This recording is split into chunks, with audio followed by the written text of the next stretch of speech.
اگر historical event دیکھیں تو میں اس پہ آؤں گا، مگر اس سے پہلے میں خود حکومت اس بات کا احساس ہوگا کہ آج ہماری فارن پالیسی کیوں اتنی بڑی کمزور ہے، ہم کیوں اپنے آپ کو اکیلا سمجھتے ہیں، کیونکہ ریسنٹلی انڈین حکومت نے بھرپور صرف ہماری بارڈرز پہ، ہمارے لائن آف جو کنٹرول ہے اس پہ صرف حملے نہیں کیے، ان لوگوں نے ڈپلومیٹکلی ہمیں اکیلا کرنے کی پوری کوشش کی ہے، جس کے سامنے آپ کے سامنے سارک کانفرنس ہے، اس میں 5 ملکوں نے بیٹھ کے سارک کانفرنس میں آنے سے انکار کر دیا۔ یہ چیز ہمیں محسوس کرنی چاہیے تھی، یہ میں تنقید نہیں کرنا چاہتا، میں ایک چیز پہ نشاندہی کرنا چاہتا ہوں، جہاں ہم غلط ہیں، جہاں ہم غلطی محسوس کرتے ہیں، اگر ہم اپنی غلطیاں محسوس کریں گے، اس کا احساس ہوگا، تو میں سمجھتا ہوں کہ آگے راستے ہمیں بہتر مل سکتے ہیں، ہم اپنے لیے بہتر راستے چن سکتے ہیں۔ تو سارک کانفرنس میں 2 مسلم کنٹریز، ایک افغانستان، جن کے لیے میں سمجھتا ہوں جن کے لیے پاکستان نے 30 سال سے اپنی مہمانداری کی، جن کے لیے ہم نے بہت کچھ نقصانات اٹھائے، ہم نے اپنی اکانومی تباہ کی، ہم نے دہشت گردی کا مقابلہ کیا، دہشت گردی کو فیس کیا، ان حالات کو سامنے رکھتے ہوئے بنگلہ دیش ہے جو بھی ہم سے الگ ہو گیا، وہ بھی اس کانفرنس میں نہیں آیا، باقی دوسرے جو ملک ہیں ان کی تو الگ بات ہے کہ وہ نہیں آئے۔ یہ کیوں ہوا؟ ایک وقت ایسا آیا تھا پاکستان کے ہسٹری میں جہاں کوشش کی کہ سارک کانفرنس میں پاکستان کو اکیلا کیا جائے، مگر اس وقت کی حکومت نے، محترمہ بے نظیر بھٹو صاحبہ کی حکومت نے اپنی حکمت عملی سے، اپنی فارن ڈپلومیٹک پالیسی سے اس میں ہندوستان کو الگ کر دیا، ہندوستان نہتا ہو گیا، اکیلا ہو گیا، مگر پاکستان نے کوشش کی اپنی ڈپلومیٹک جو فورم ہے اس کو اسٹرانگ سے اسٹرانگ کرنے کی۔ تو اس وقت سب سے اہم بات جو میں سمجھتا ہوں آل پارٹیز کانفرنس میں بھی اسی بات پہ دباؤ ڈالا گیا، ساری جماعتوں نے اس بات پہ بڑی کوشش کی کہ ہم ڈپلومیٹک اپنے کور کو زیادہ اسٹرانگ کریں، مگر اس بات کا تب پتہ پڑے گا جب ہم موبلائز ہوں گے۔ میں ایک چھوٹی سی مثال دوں جو میں نے اے پی سی میں بھی کہی کہ کس طریقے سے ہم دیکھیں، آج یہ ہاؤس بیٹھا ہوا ہے، ایک ہی ہم مسئلے پہ بیٹھے ہیں، کشمیر پہ بیٹھے ہیں، کشمیر کے لیے اپوزیشن یا گورنمنٹ کا کوئی مسئلہ نہیں ہے، پاکستان کا مسئلہ ہے، اس ایوان کا مسئلہ نہیں ہے، اس پاکستان کے 20 کروڑ عوام کی خواہشات کے مطابق یہ ایوان میں سارے ممبر بیٹھے ہیں جو ان کی نمائندگی کر رہے ہیں، ہم سب پاکستانی کی حیثیت سے نمائندگی کر رہے ہیں، جیسے خود پرائم منسٹر نے ابھی اپنی تقریر میں فرمایا۔ تو یہاں پہ جب ڈپلومیٹک کوڈ نے ایک کوشش کی کہ ہم یہاں سے اپنے ڈیلیگیشنز بھیجیں، مسٹر اسپیکر، جو اس وقت میں نے دیکھا پرائم منسٹر نے اپنی ٹیم کو بلایا، پوچھا کہ یہ کیا ہوا ہے، میں نے دیکھا، ہم نے محسوس کیا کہ یہی پوچھا گیا، اور خود پرائم منسٹر نے بھی کہا کہ میں نے پوچھا کہ اس وقت اگر کوشش یہ کی جاتی کہ سارے ایوان سے یہ لوگ جاتے، کچھ اپوزیشن سے جاتے جو ڈپلومیٹک چیز کو جانتے ہیں، ڈپلومیسی کو جانتے ہیں، کچھ یہاں سے جاتے، کچھ گورنمنٹ سے جاتے، ہم چاروں طرف پھیل جاتے۔ میں نے یہ بھی کہا تھا اس وقت، یہ بتائی تھی بات، اور آج بھی ساؤتھ کو بتانا چاہتا ہوں کہ جب پاکستان ٹوٹ گیا، جن حالات میں تھا، پولیس کی اسٹرائک تھی، اکانومی تباہ تھے، 90,000 قیدی تھے، ہمارے بارڈر کے 5,000 مربع میل ہندوستان کے قبضے میں تھا، ہماری اکانومی بیٹھ چکی تھی، ہم تنہا ہو چکے تھے، ہندوستان نے تنہا کر دیا تھا پاکستان کو، جو ہماری مدد کرنے والے تھے وہ بھی نہیں تھے۔ اس وقت کی لیڈرشپ نے کیا کیا؟ اس وقت لیڈرشپ نے یہ نہیں دیکھا کہ ہم کس حالت میں ہیں، اس وقت کی لیڈرشپ نے پاکستان سے چلی اور 13 دن کے اندر 40 مسلمان ملکوں کا دورہ کیا اور مسلمان ملکوں کو ساتھ رکھا اور کہا کہ آؤ، پاکستان کو آپ کی ضرورت ہے۔ اور دنیا میں بھی اس وقت کے پرائم منسٹر ذوالفقار علی بھٹو نے دنیا کو کنونس کیا کہ پاکستان کے ساتھ زیادتی ہو رہی ہے، اور ایک کمزور پاکستان اتنا طاقتور پاکستان بنا جس نے اس ملک کو نیوکلیر پاور دیا، جس نے طاقت بخشی۔ اور نیوکلیر ہم نے کیوں لیا؟ اس فلسفی میں ہم جائیں کہ بھٹو شہید نے نیوکلیر کیوں لیا؟ کیوں اتنی بڑی رسک لی جب دنیا نے اس کو تھریٹ کیا، دنیا نے اس کو تھریٹ کیا کہ اس سے اوائڈ کرو،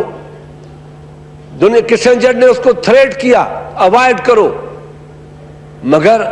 وہ نیوکلیر صرف اس لیے لیا کہ ہم چاہتے تھے کہ جو مسئلے ہندوستان کے ساتھ پینڈنگ ہیں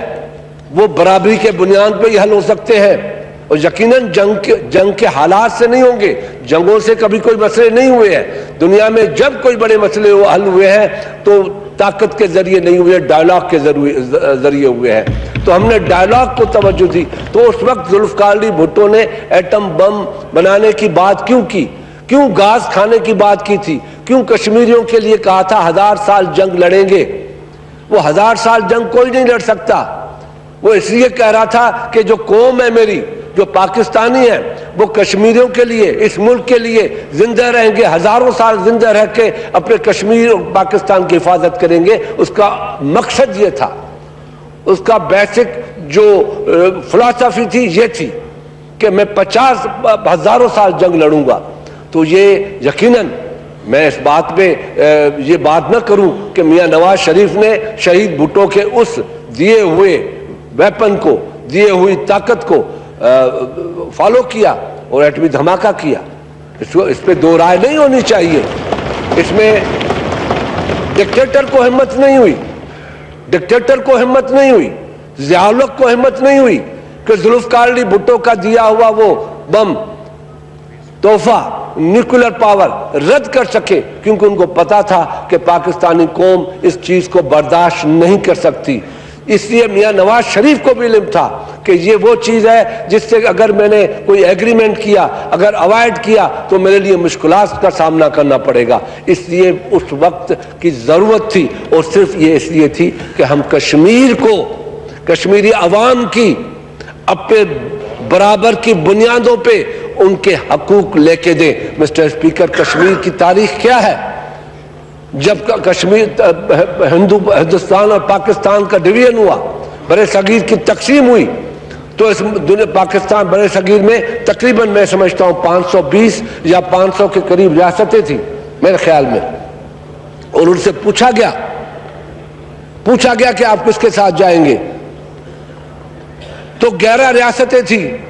جن میں 8 ریاستوں نے تو پاکستان میں جانے کے لیے کہا، اور جوناگڑھ نے کہا میں پاکستان میں جائیں گے، حیدرآباد دکن نے کہا پاکستان میں جائیں گے، کشمیر کے عوام نے کہا پاکستان میں جائیں گے، مگر وہاں ڈوگرا راج تھا۔ وہاں کے ان حالات کے مطابق ہندوستان نے جو اپنا کھیل کھیلا کہ جوناگڑھ کو، کیونکہ جوناگڑھ کی جو لیڈرشپ تھی وہاں مسلمان تھی، اس نے کہا پاکستان میں جائیں گے، وہاں پہ دوسرا طریقہ رکھا گیا کہ وہاں کے عوام نہیں چاہتے۔ حیدرآباد دکن کے جو ہمارے وزیر اعظم تھے اس نے کہا کہ میں پاکستان کے ساتھ جانا چاہتا ہوں، تو وہاں پہ عوام کا بات کیا۔ جہاں عوام نے کہا کہ ہم پاکستان کے جانے کی بات کرتے ہیں، وہ ڈوگرا کی بات کی۔ اس دن سے ہندوستان کی بدنیتی اس بات پہ قائم رہی کہ کشمیر کو کبھی بھی پاکستان کا حصہ بننے نہیں دیں گے، کیونکہ وہ کشمیر کو پاکستان کا حصہ بننے سے سمجھتے ہیں کہ پاکستان کی جو پوزیشن ہے اور اسٹرانگ ہو جائے گی۔ یقیناً یہ بات سمجھ میں آتی ہے کہ جب 70s میں پاکستان تھا تو پاکستان کی 10 کروڑ پاپولیشن تھی 70s میں، ایسٹ پاکستان اور ویسٹ پاکستان 65 میں 65 میں پاکستان کی پاپولیشن 10 کروڑ تھی اور ہندوستان کی پاپولیشن تقریباً 45 کروڑ تھی، اور اس وقت ہندوستان نے جو کیا پاکستان کے ساتھ، مگر پاکستان کے عوام نے، پاکستان کے افواج نے جس دلیری کے ساتھ جنگ لڑی، ہندوستان کو گھٹنوں کے بل بیٹھنا پڑا۔ یہ تو ہماری کمزوری ہے، وہاں ہم سب کچھ کر سکتے تھے، اس وقت کشمیر کا مسئلہ حل ہو سکتا تھا، تاشقند میں کشمیر کا مسئلہ حل ہو سکتا تھا، مگر ہماری کمزور ڈپلومیسی جو تھی ہمارے گلے میں پڑ گئی، اور آپ نے دیکھا کہ تاشقند میں ہم جیتی ہوئی جنگ ہار کے واپس آ گئے۔ ورنہ پاکستان نے ہر وقت، پاکستان کی قوم نے آپ کے سامنے، میں سمجھتا ہوں ہمیں کبھی مایوس نہیں ہونا چاہیے، جذبے کل بھی زندہ تھے، جذبے آج بھی زندہ ہے۔ جب ہندوستان نے 65 میں پاکستان پہ حملہ کیا یہی سمجھ کے کیا کہ میرے لیے 3 گھنٹے کا کام ہے، مگر پاکستان کی عوام سیاہ پلائی دیوار بن کے کھڑی ہو گئی، وہ کمزوری کے ساتھ کھڑی نہیں ہوئی، اس لیے ہندوستان کو واپس جانا پڑا، واپس بھاگنا پڑا، اپنا علاقہ چھوڑنا پڑا۔ یہ ایک بہت بڑی پاکستان کی ایک تاریخ ہے۔ ہم اپنی اس تاریخ کو سامنے رکھتے ہوئے ہمیں فیصلے کرنے چاہیے، ہمیں کمزور فیصلے نہیں کرنے چاہیے۔ یقیناً نواز شریف صاحب کی پرائم منسٹر کی اسپیچ بہت اچھی تھی، مگر جو انسان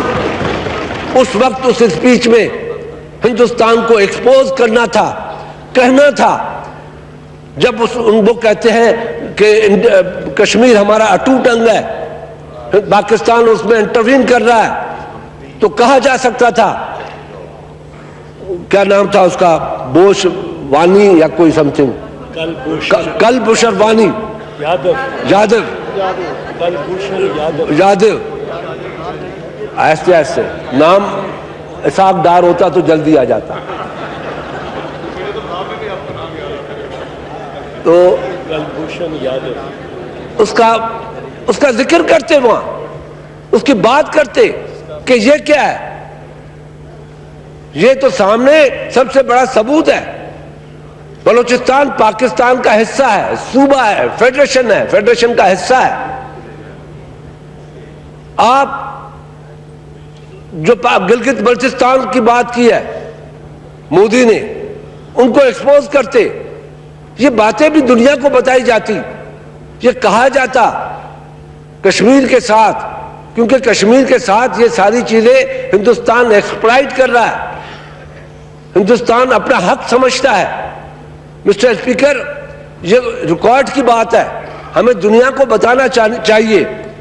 کہ جو ریکارڈ کی بات ہے اس سے ہندوستان نہیں بھاگ سکتا، ہندوستان اوائڈ نہیں کر سکتا، دنیا کو اٹھانا پڑتا ہے۔ یو این نے بہت سے ایشوز، مسئلے حل کیے ہیں، مسائل تھے جو ان کے سامنے، تیمور کا مسئلہ تھا، حل کیا، یو این نے کیا، پاکستان کا کیوں نہیں کر رہے، کشمیر کا کیوں نہیں کر رہے؟ یو این ریزولوشن موجود ہے، نہرو نے کہا ہے کہ یہ پاکستان کا حصہ، میں آپ کو پڑھ کے بتاتا ہوں جو جواہر لال نہرو نے خود کہا ہے۔ جواہر لال نہرو نے اس بات کو کئی بار تسلیم کیا کہ کشمیر کا مسئلہ عوام کی مرضی کے مطابق ہونا چاہیے، اور اس حوالے سے انہوں نے وزیر اعظم پاکستان کو 27 اکتوبر 1947 کو خط لکھا تھا، جو میں سمجھتا ہوں کہ ہمارے جو لائبریریز ہوں گی یا ہمارے جو ایسے ڈپارٹمنٹس ہوں گی، فارن آفس ہوں گی، اس میں یہ خط موجود ہوگا، وہ خط ہمیں لینا چاہیے۔ کشمیر میں داخل ہونے کا مطلب یہ نہ لیا جائے کہ ہم وہاں قبضہ کرنا چاہتے ہیں، بلکہ کشمیر کی قسمت کا فیصلہ وہاں کے عوام کی مرضی سے کیا جائے۔ یہ نہرو کا خط ہے جو ہمارے پاس موجود ہے۔ 4 دن بعد انہوں نے وزیر اعظم پاکستان کے نام ایک اور خط لکھا، جس میں بھی اس بات کو دہرایا، اقرار کیا۔ نہرو نے 2 نومبر 1947 کو آل انڈیا ریڈیو سے خطاب کرتے ہوئے کہا کہ میں یہ واضح کرنا چاہتا ہوں کہ دونوں ملکوں میں جہاں کہیں کسی ریاست اور الحاق کا جھگڑا ہو، وہاں عوام کی مرضی کے مطابق فیصلہ ہونا چاہیے۔ یہ چیزیں ہمارے پاس موجود ہیں، ہم کیوں نہیں دنیا کو بتاتے، ہم کیوں نہیں یہی چیزیں یو این میں بتاتے، یہی چیزیں پڑھ کے بتاتے، یہ خط ہم وہاں ڈسٹریبیوٹ کرتے کہ یہ مسئلہ ہے۔ اور یہ عوام جس کے لیے اس وقت کی لیڈرشپ نے، جب پاکستان بنا، اس وقت کی لیڈرشپ نے جب یہ کہا، تو یو این آج کیوں نہیں یہ بات کہتی، یو این اس فیصلہ کیوں نہیں کرتے؟ میں آپ کو اس کے ساتھ یہ بھی بتانا چاہتا ہوں کہ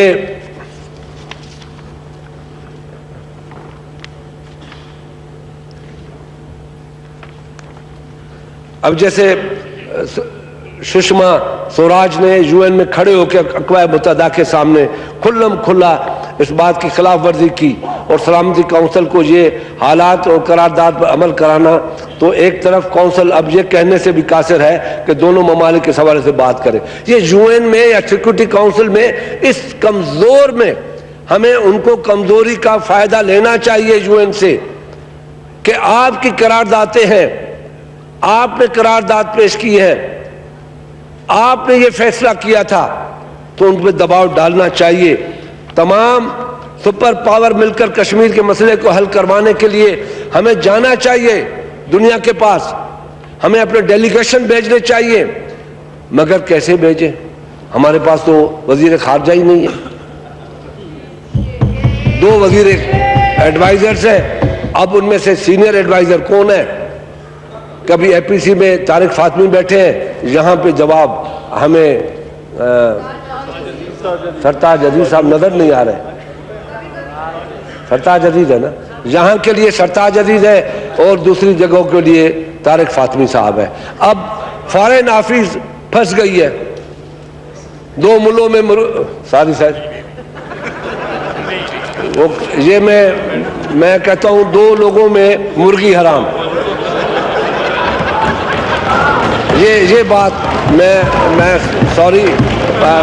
2 لوگوں میں مرغی حرام۔ اب 2 لوگ ہیں، ابھی طارق فاطمی صاحب اپنے ڈائریکشن دیتے ہیں میاں صاحب، اور سرتاج عزیز صاحب اپنے ڈائریکشن دیتے ہیں، اور وہ کہتے ہیں کہ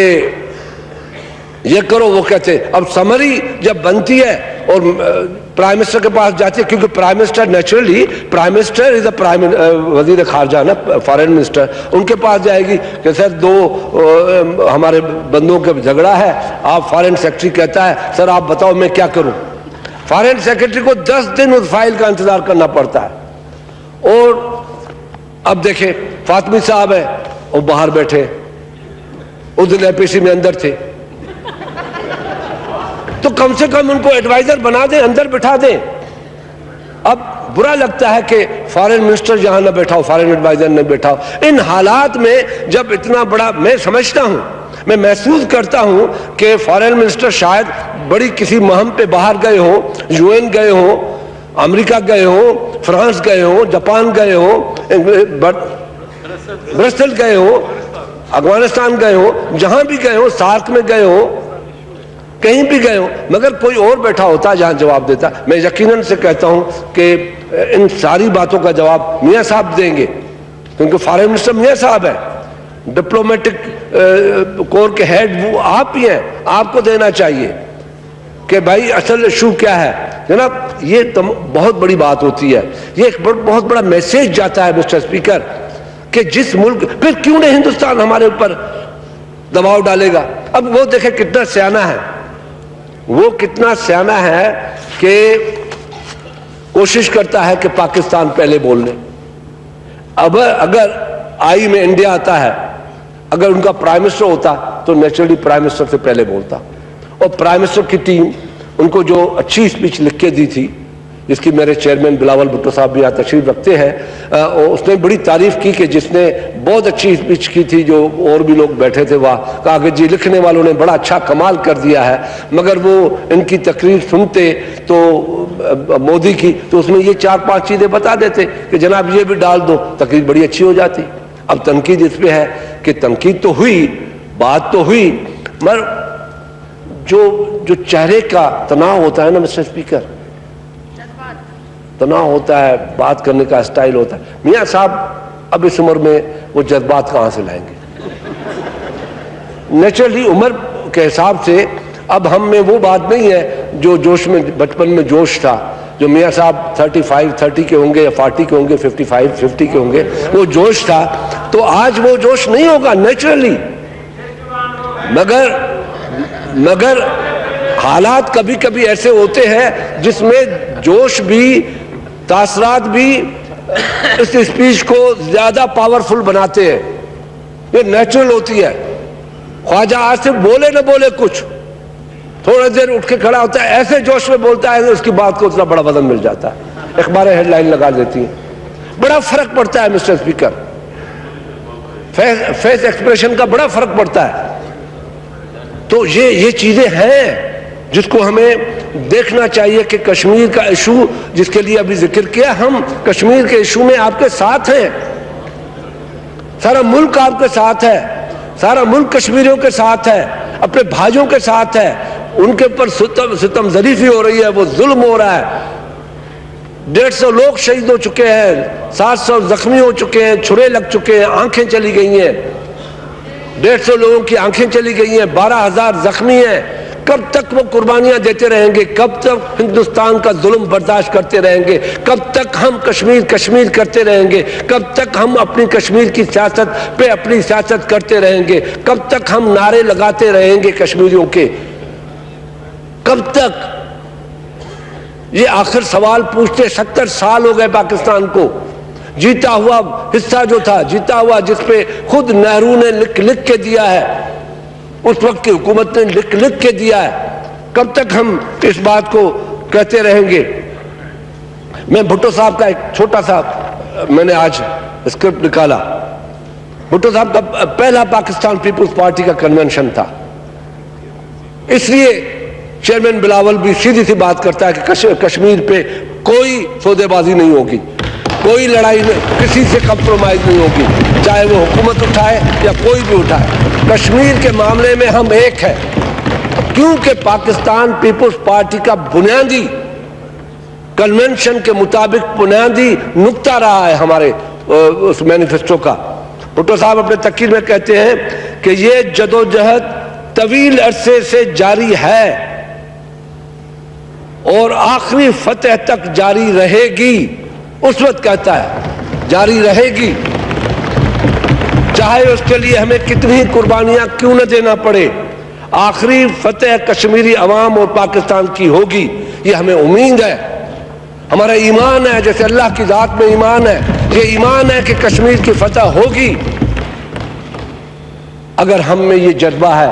ہم سب متفق ہیں، ہم اگر چاہتے ہیں، ہماری خواہش ہے، تو ہمیں مل کے کشمیر کو ایک دن آزاد کرانا ہے، اور آزاد ہوگا، کیونکہ ہم سب۔ تو مسٹر اسپیکر، یہ ہماری یہ تقریر،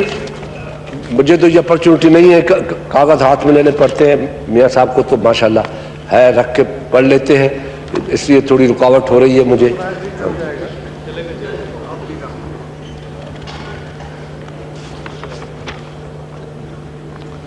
یہ